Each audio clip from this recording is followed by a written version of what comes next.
Hello, hello, hello. Hi, everyone.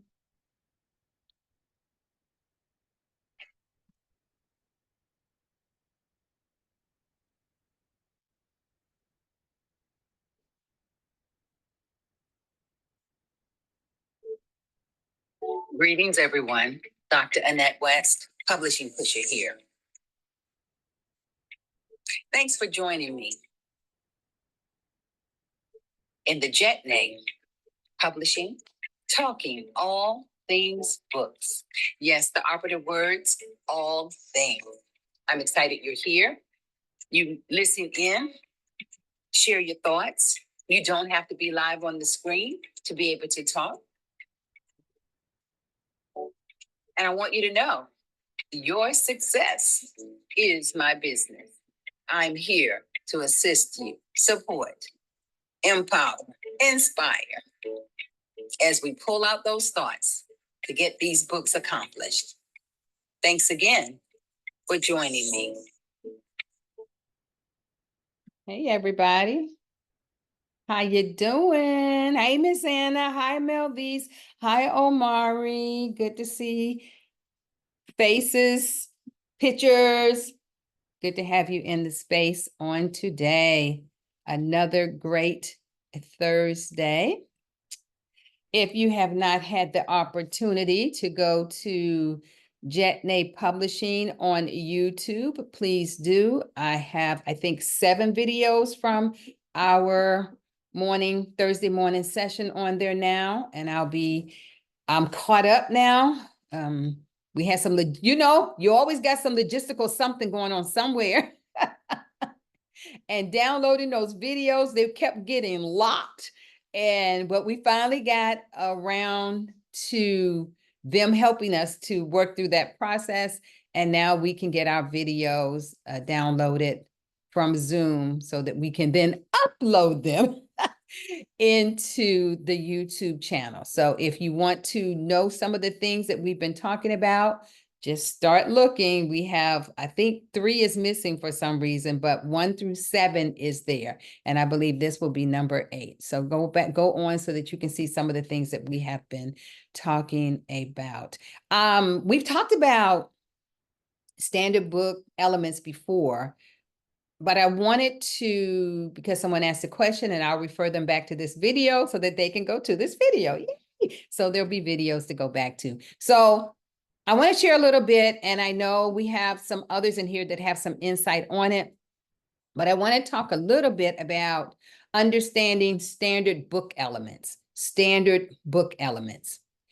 The first standard book element is a barcode, because some people say, well, what do I need that for? But there's a purpose for the barcode. The barcode is essential for retail sales and inventory management. The barcode makes it easy for bookstores and other retailers to track sales and manage stock. Many times without that, people can't get that particular product pulled up. The components of the barcode includes the ISBN. So the ISBN is a required element of professionally published books, because we do know that before I knew how to professionally publish books, I just used to do booklets, and I would have my own code that I created. And each one was a follow-on number of the code. So I had like a 1001A, and then a 1002, and a 1000, something crazy that I came up with, till I learned I could do more than just a booklet. I could actually do a professional book, but that I needed that element. So the ISBN is helps those that are looking for your resource to determine that it actually exists. People go to the Library of Congress looking for books. If there's not certain information available about your book, they're not going to find your book. So to tell somebody, oh, I got this book, and then they say, well, where is the book at? Well, it's such and such and such. And then they go and they look and they can't find the book because we didn't do something the correct way. So the barcode for a typical book includes the ISBN encoded in a machine readable format. So that means anybody that has their electronic systems, their online platforms are able to read that code.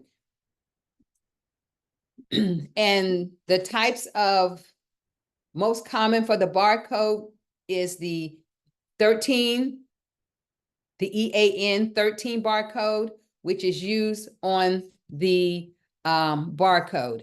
Now, you can purchase your barcode or you can create your own barcode. It is not hard to do. My admin just went to YouTube, and actually found a video that showed her how to do barcodes. So now I don't have to pay $25 or $35 for every barcode. So if you're willing to do the work, if you're willing to do the research, you can find it. What is the copyright? Copyright is critical.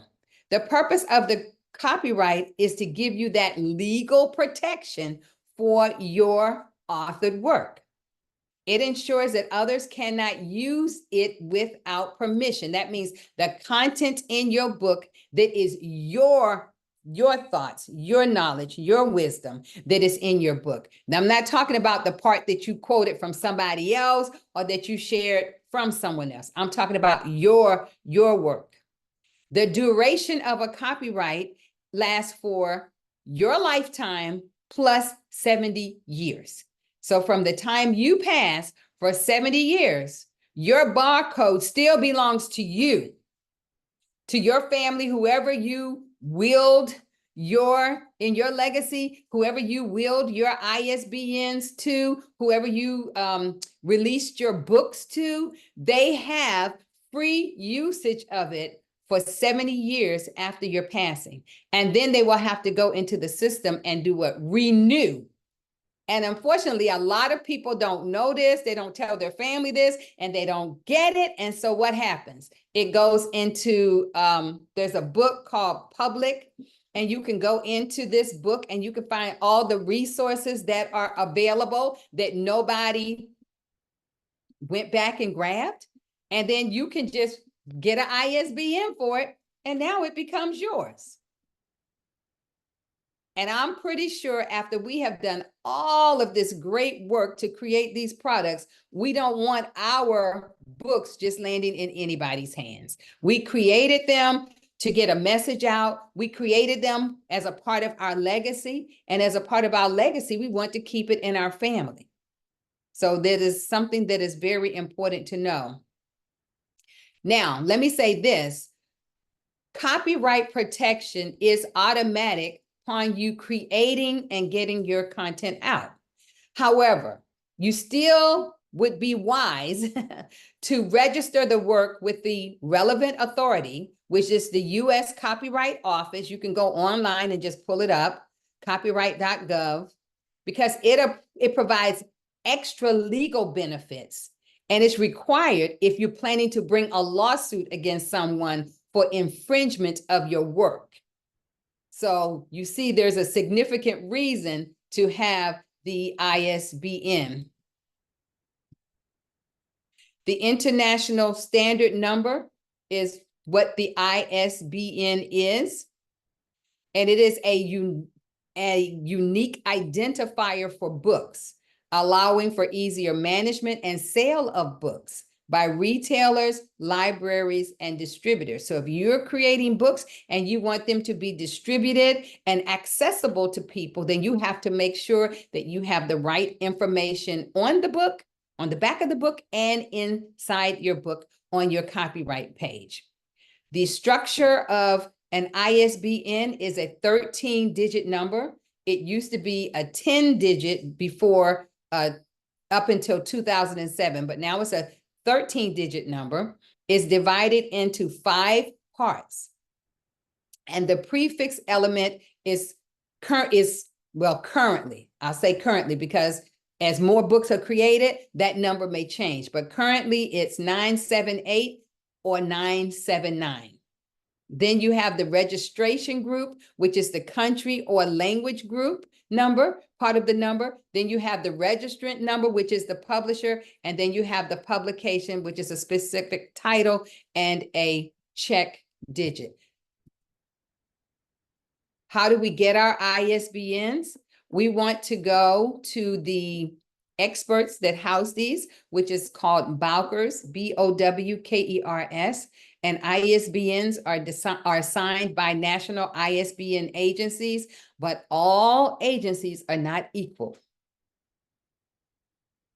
And if you purchase ISBNs, a pack of ISBNs, you can't sell your ISBNs to anyone else. Now, if you happen to purchase ISBNs and you are a book publisher, then of course your ISBNs will be what? A part of the publishing package that you are doing someone, and you will be able to utilize them. But publishers, we have to purchase the ISBNs. We need a different version we need a different one for each version of that project. So if we have a hardcover, a paperback, an ebook, then we're going to need what? 3 ISBNs for that. And if you do an audio book through someone who has that platform, you may need 4 ISBNs. So you can see how purchasing one ISBN for $200 and some dollars as compared to purchasing 10 ISBNs for $299 or purchasing 100 ISBNs for $500. You have to see what's cost effective for you. Now, I've never had a 1 ISBN because I refuse to pay 200 and something for 1 ISBN for 1 ISBN, which was, I think, 1 something, when 10 was 200 and some dollars. And I purchased my ISBNs back in 2000. My first group I purchased in 2006. And then once I used those 10 ISBNs, I figured I'd learned enough. I was working with enough people that I could invest in the larger number. And so then I purchased the 100 ISBNs for the $500. Any comments from anyone about this information before we share a little bit more? I'm talking about understanding standard book elements. Feel free to just open your mic if you have something to share. Yeah, this is Melvise. So I would say that if you have any plans in your future, if you think there's a possibility that you're going to write more than one book, definitely want to invest in at least the 10 ISBNs because it's much more what's the word I'm looking for? It's a better Cost deal. Effective. Yeah, it's more cost effective. Thank you. Yes, there's one for 125. I mean, when I first started out, okay, 1 for 125, I did it, but then I realized that was not a good look. And I started doing the 10 like Dr. Annette and then the 100. So yeah, most definitely. And I would also like to say too, if you join the Independent Book Publishers Association, they have discounts for different services for independent publishers and independent authors. So you can actually get a 15% discount off of anything you purchase from Bowkers with that membership. So that if you buy the 500 ISBNs, the discount that you receive actually is equivalent to what you pay for the membership for the IBPA. So it works out good. That's good to know. Thank you, Melvise. And I was gonna say, as independent authors, it is good for us to be a part of some type of professional group. You just have to do your research to see which one is a best fit for you.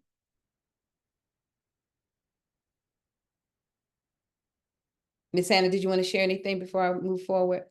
So I wanted to share, thank you, Miss Anna. I wanted to share a few practical tips for authors and publishers. I mentioned getting your ISBN, that you need to get it through Bowkers if you're in the United States. If you're in other countries, they have their own distribution agency.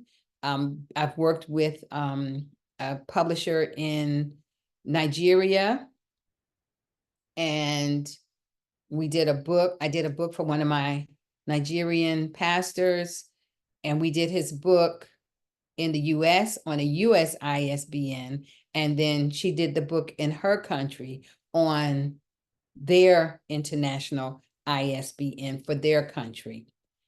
So just something to know, because you may get asked by somebody in another country, hey, let's work on a collaboration. You need to understand how you want that to flow. Using our barcodes, when we're designing our books, we have to make sure that we leave enough space on the back of the book to the right, so that that imprint can be put on the book. And it's typically on the right lower side of the back cover. And definitely you want to protect your work. So you want to register. I don't even want to say consider registering, register. Invest in yourself and register your copyright to have a formal record and that added legal protection. And I think when we understand these elements, it helps us as authors and publishers to ensure our books are professionally prepared, legally protected, and makes our resources much easier to reach a wide audience. And that's what we want to do. Why do we want to reach a wide audience?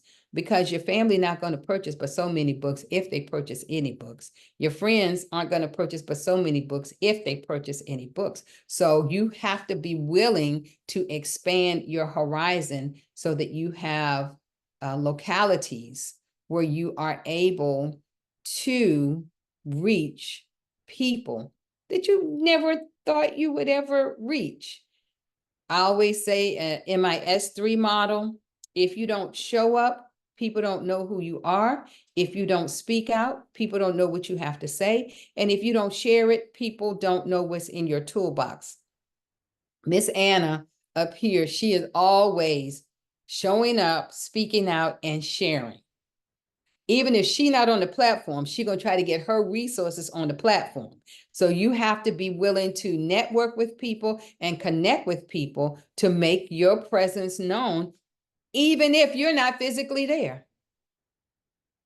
This is where I want to say something. Yes. That I come to get as well as to give. And in our conversations this past week, we were talking about how to get our books to a wider audience. And one of the things you mentioned was having our books available through resources like Ingram Sparks. As soon as you come with an independent book, if you want to sell it to a book through a bookstore, one of the first things they ask you is your book on Ingram? Do you have an ISBN number? Do all of these kind of things? And consequently, Melvise and I have been working together. She sounded so knowledgeable and so wise in our conversations last week that we have connected.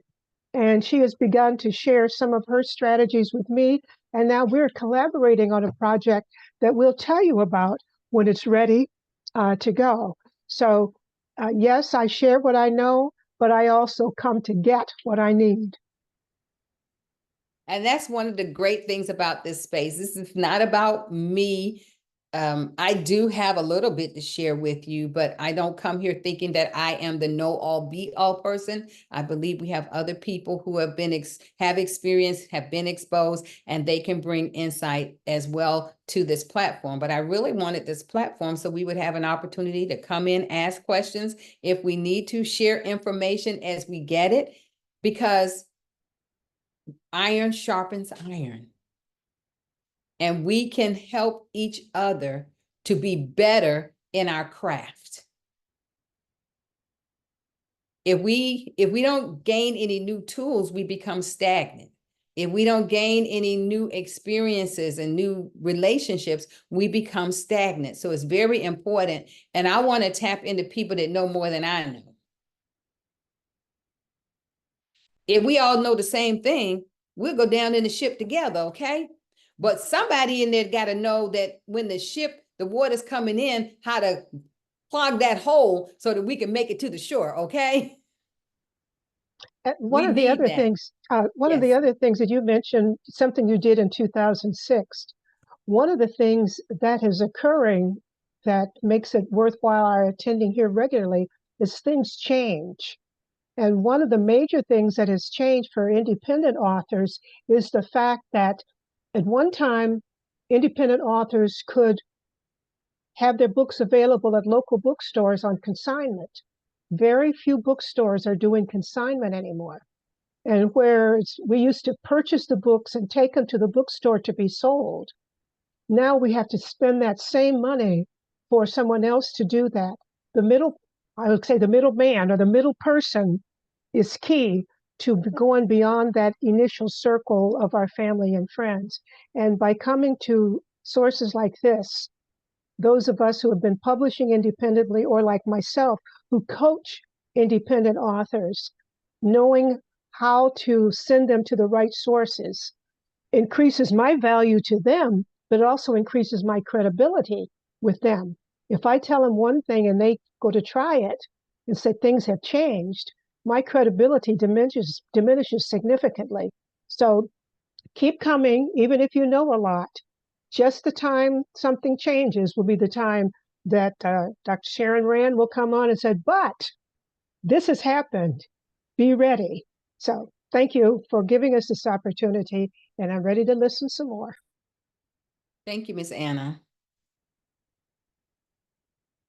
So when we're putting our book projects together, we really want to work towards having a high quality, professional product, which means that when people look at your book, they cannot tell your book any differently from a traditional company.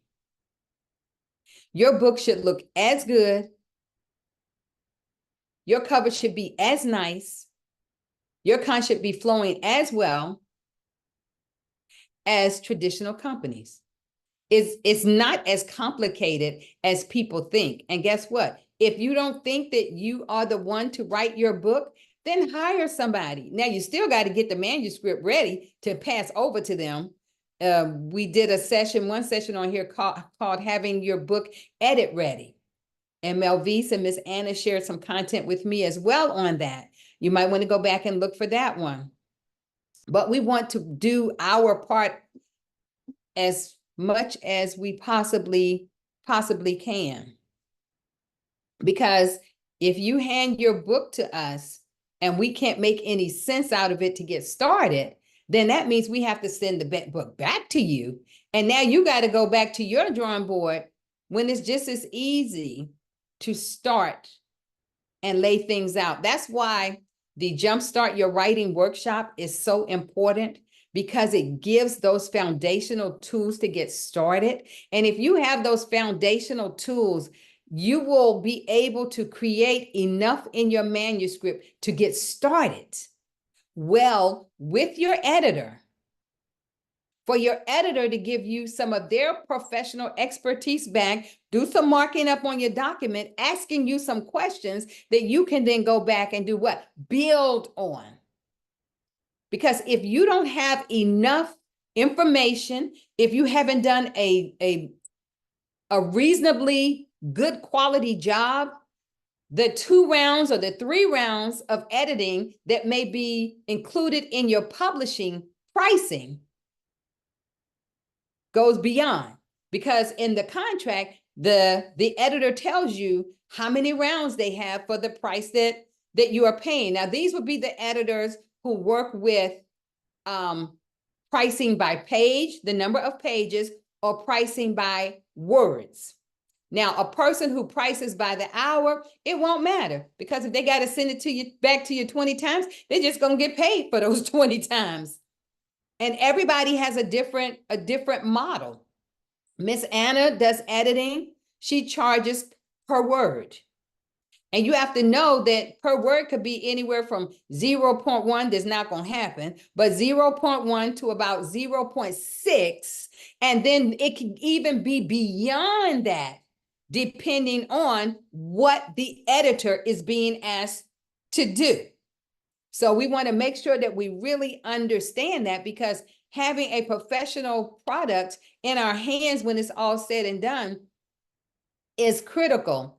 I've told this story before about a group that I worked with, and it was 2 people in that group of 9. There were 2 people that were supposed to be the point of contacts and the leads. So every time that I would tell them to, you need to think about this, you need to adjust this, they would come back to me and they would say, but God told us. We prayed about it and God told us. Now I have this thing, like if you tell me God told you, I'm not touching that, okay? I am not touching that.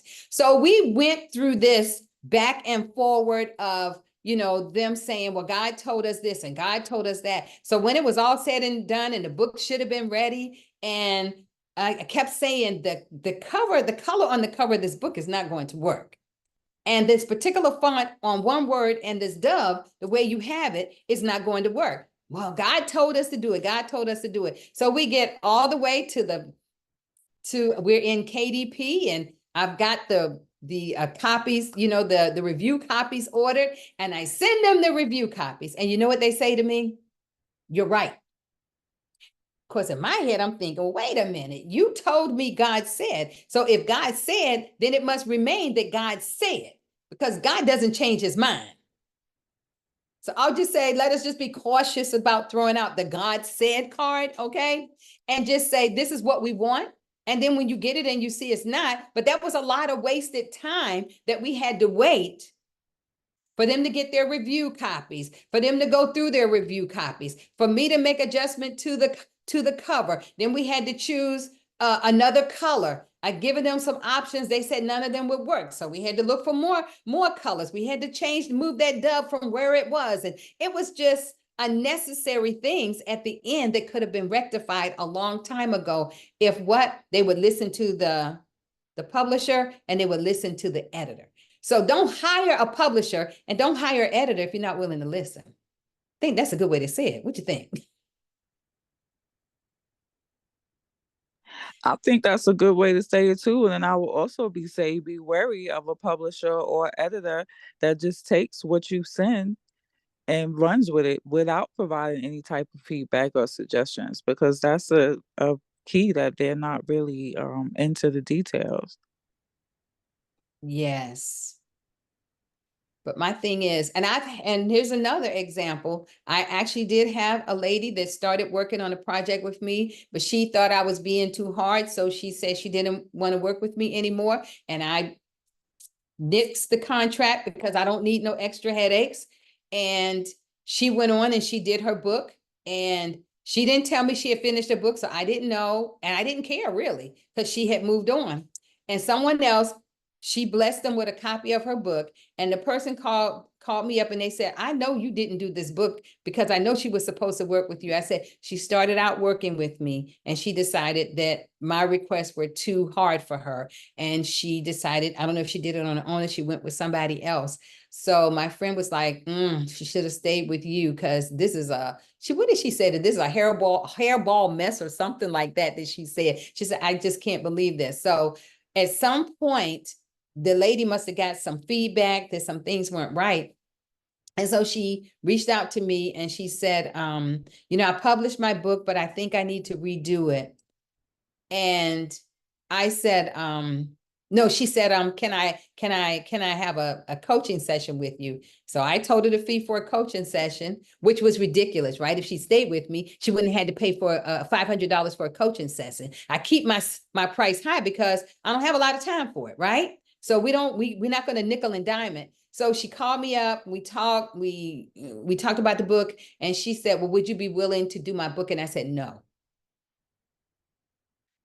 I said no, because in my head, all money is not good money.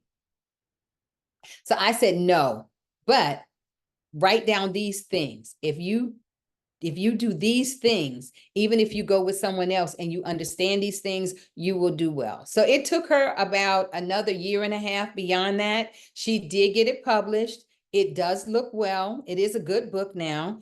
But she wasted money and she wasted time. So let's get it done right the first time. Go ahead, Miss Anna. You got to it before I got to it. But that's one of the reasons that many of us who have been working with authors for a while have come up with a questionnaire that includes many of the kinds of questions that come up later. And if the author can come back to us with answers to questions about their audience, their purpose, and their message, if they can put those into words, as we begin to work on their manuscript, we go back to what they have said that we have in writing. But that, again, is something that comes up with the experience. If the same kinds of issues continue to arise, those of us who do remain in some step along the profession come up with these. And thankfully, enough people have been able to share what they have done and what has worked for them that many of us have been able to adapt our approach that becomes a more, efficient doesn't sound like the right word because that sounds like there's no care to it. But we can use our time more efficiently and more effectively when we have a better sense of what the steps are required in the process, and we can share those with the authors ahead of time. Then once we get through and we end up, see, what you went through and what she went through, but if we can share those in that opening consultation with them, this is what's going to be required in the process. Be glad to work with you, but this is going to be a partnership. And unless you have resources or your program like some of them do, give me your idea and I'll write it for you. But that is a different kind of, that's what ghostwriting is. And some people are willing to have their work ghostwritten, but that's a different process too. Yeah, and if they want it ghostwritten, that's minimally a $5,000 project when it's all said and done. And I know somebody that got theirs done for $12,000. So if you got that kind of money and you want to invest in someone, Mel Vies does ghostwriting because everybody's got their niche area. Mel Vies does. This is what she does, okay? And she enjoys doing it. So if you need a ghostwriter and you got the duckies, as they say, and you willing to invest it in yourself, reach out to Mel Vies. She will hook you up. If you need an editor, you have Miss Anna here. You have Mel Vies here as well. Well, Miss Anna is actually a coach, but she's going to coach you in the editing process. But she's going to make sure that you have a well-developed professional product if you listen. Because her name is going on it too. Her company. Even when I work with collaborations, I think just this last one we didn't, but normally I would have a group and each of those devotions would be posted in the group. And I would ask everybody to read every devotion because you wrote your 1 or 2 devotions or poetry, but guess what? Everything in that book represents you. So wouldn't you want to know what is in the book before it gets published? That if there's something that disconnects when you're reading somebody's devotion, you have time now to ask the question to help them to get on the right track before it gets out in the public domain? Yes. Any questions from anybody?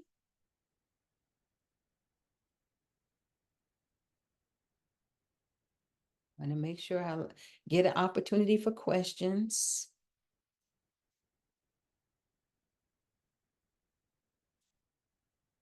I have a question.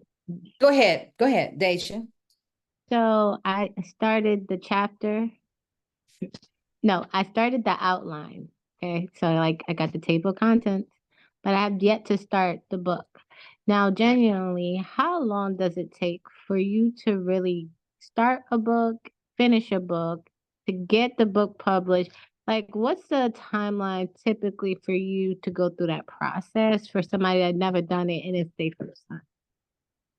Miss Anna, you want to pop in there before I say something? The main thing is it Daisha? I just see Day Young.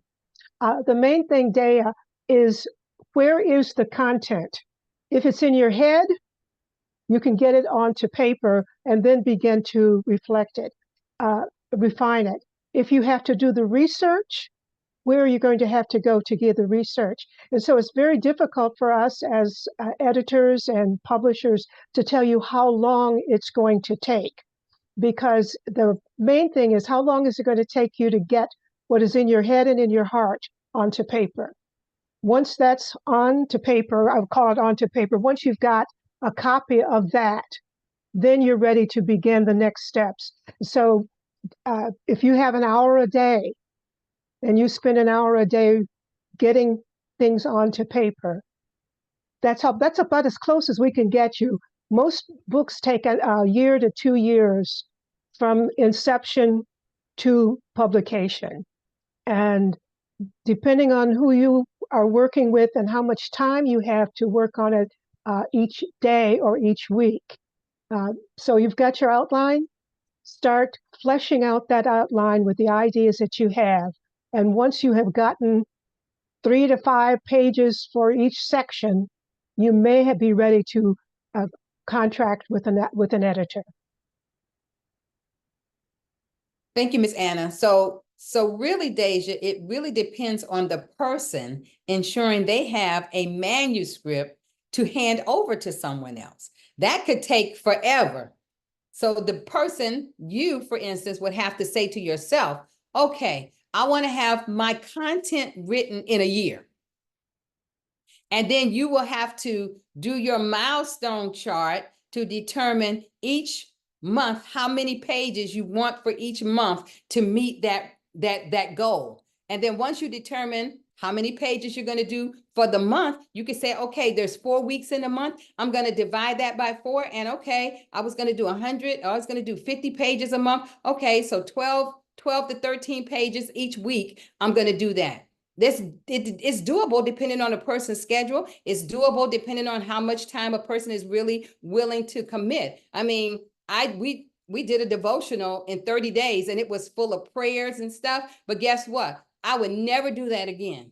That was the most, but I challenged myself because I needed to be able to know how to do it, if it worked, how it worked, before I could tell somebody you really don't want to do this, okay? So I've challenged myself to do some things. And so when I say, no, you don't want to, okay, well, I want my book done in a month. No, you don't. You want to take the time. Now, if you come to me now and your manuscript is the best that you can get it, or at least reasonable, you can then connect with me and maybe we can start the process and I can do a preview of what you have, give you some information. I'm not editing. We're not editing at this point, but I'm just giving you some guidance that can help you to prepare it to be edit ready so that we can move to the next phase. So now when it's time to move to the next phase, that next phase should take could be anywhere from 3 months to a year. What is that contingent upon? Like Miss Anna said, could take up to 2 years.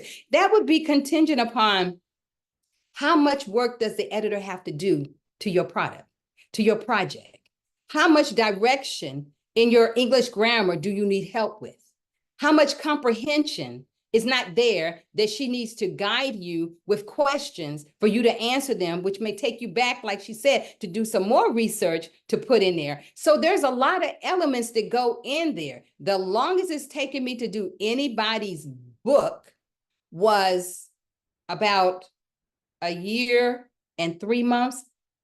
But that was because I was dealing with a very senior person whose writing skills were very different from what they learned to what we were expecting. And it was like ghost writing, okay? And that showed me right then that I didn't want to be a ghost writer. But depending on what you bring to the table will determine how long it will take your project to completion. Deja, have you found someone with whom to work on these early stages? That is one of the reasons that some of the editors have those consultation sessions to help you articulate what you have in mind for your book. You may arrange to work with any one of us who do the kind of book that you're doing, and that consultation may be enough to get you going for the next 3 or 4 months. So continue coming to places like this. You may get some answers this way. On the other hand, you may want to consult with one of us about what it is you have in mind, and we may be able to help, because you might be writing a children's book. It's only 32 pages, but you've got to do the illustrations. Where are you going to get the illustrations? How long is it going to take an artist to prepare what you need? So it's not necessarily the length of the book, it's the purpose of the book and the skills that you bring and the skills you have to access from those who have them. Well, Thank I you, want to Miss say thank you, Miss Anna. Thank you, Dr. Annette. So this is the autobiography. And my son made me laugh because he said, Mommy, your life is still going. Why are you writing an autobiography? But there's a lot of things that have happened early part of my life. And I feel like it can help some young women along the way. So there's certain sections, like I have it written where there's certain sections I want to talk about with mental health and talk about domestic violence and talk about other things. So I know how I want to outline it. I know how I want it to get it done. I just haven't started the writing out process, as y'all say. I haven't put it on paper. I started a line. I started a sentence. And that was it 4 years ago. That was where we are 4 years ago. So I'm still it's like more in my spirit. You know, sometimes things come back into your spirit where you let it go and then it comes back around and you're sitting there like, okay, maybe I really do need to do this. So now I'm coming into Dr. Annette groups because I want to learn from all the different women and actually understand how to start this process again and really fully develop my craft and really put my time and interest in it. So thank you for the feedback and the input because now it gives me more ideas. Well, it sounds like you know what you want to do already.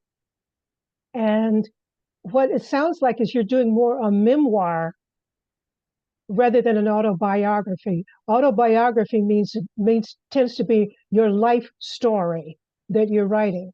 On the other hand, if you've got some incidents in your life that you want to share with a particular audience, then you're writing what they now call a memoir. These are my memories, and I think your reading them will help you understand others going through this or avoid what happened to me.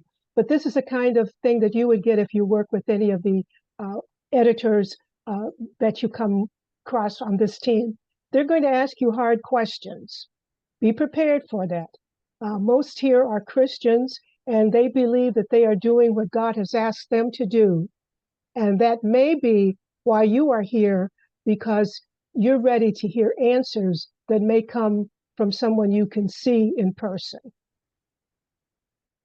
Yes, and thank you, Miss Anna, because I was getting ready to say the same thing about the variance between a autobiography and a memoir. Autobiographies, people have lived long lives, and now it's time to tell the whole story.